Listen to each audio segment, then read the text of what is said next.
Hey guys, this is Austin, and today I'm here at E3 with a single goal, to find the very coolest tech here. So this is the new Razer Blade Stealth. So this is a laptop that's been out for a couple years. However, today they announced a new edition with some tweaks as well as a bigger display. You still have the 12.5-inch 4K display option, but here you can also opt for a 13.3-inch display with a 3200 by 1800 resolution.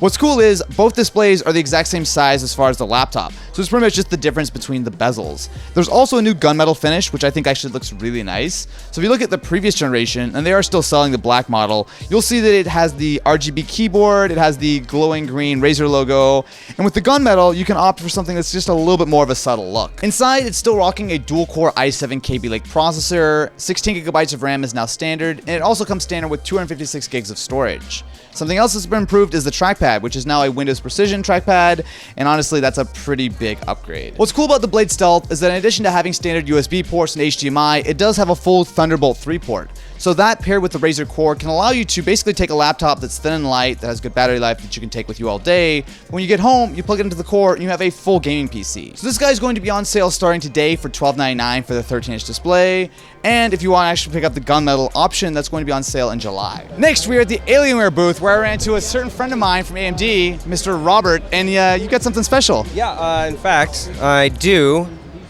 Oh, it's Threadripper, baby. I walked up to the booth, I see him. First thing he does is pulls this out and shows it to me. This is Threadripper. It's enormous. What have you guys done? So when we launched Ryzen, there was a certain audience of people, mostly content creators, who needed more. They're like, can you give us a Ryzen with quad channel? Can you give us more PCI Express lanes? The answer is yes. So Threadripper is quad channel DDR4, 64 PCI Express lanes. Every Threadripper has the same amount of PCI Express lanes.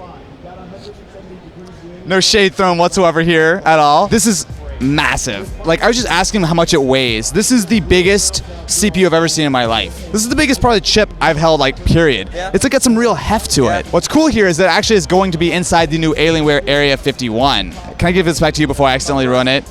I'm not going to pull a Linus or anything. So because Robert is a showman and likes to completely show off his super cool, awesome Threadripper processor, right now we're playing Sniper Elite in 4K, streaming it via OBS, rendering a 3D model, and playing a 4K video all off of the single system. So I was able to actually hold the Xbox One X, the Scorpio engine with the CPU, GPU, the whole APU, and that was the biggest chip I'd ever held. This is like twice as big. It is enormous. It puts any other CPU I've ever held completely to shame. Do you guys have an actual release date on Threadripper yet? Not yet. Not Just yet? this summer. This summer. Classic, coming soon. Coming soon. Well, I'm holding it right now, so it can't be that far away. So the Alienware Area 51 is actually going to be available for order on July 27th. So you can get a bunch of different SKUs with it, with different processors and different graphics options, but at some point, you can get this guy with Threadripper and Vega and everything else that your heart desires. That's correct. Not only can you get Threadripper, you'll be able to choose multiple Vega graphics cards as well. So the system, I believe, supports up to three GPUs simultaneously, and you could run all of them at 16 lanes of PCI. I love having Robert in my videos, because he just does all my work for me. It's great. That's what I'm here for. The Alienware fun doesn't end here though. So soon you actually will be able to get your hands on an Area 51 system with a Core i9 inside, and we actually get to see what this one looks like. It looks really clean in here, I've got to say. And one of the cool things that you were talking about earlier is it actually has this GPU sort of bracket where you can actually sort of give some support to make sure that it's not going to be sagging, especially as you get like bigger and heavier cards inside. I'm happy you pointed that out because this is actually something that we take very seriously. When we ship these GPUs, they come with additional hardware that attach them to this graphics retention bracket. Something cool this year at E3 is HyperAgain is bringing back the original Duke Xbox controller. So if you take a look at it, sorry. Oh, hi, how's it going? You just got right in my video, how's it going?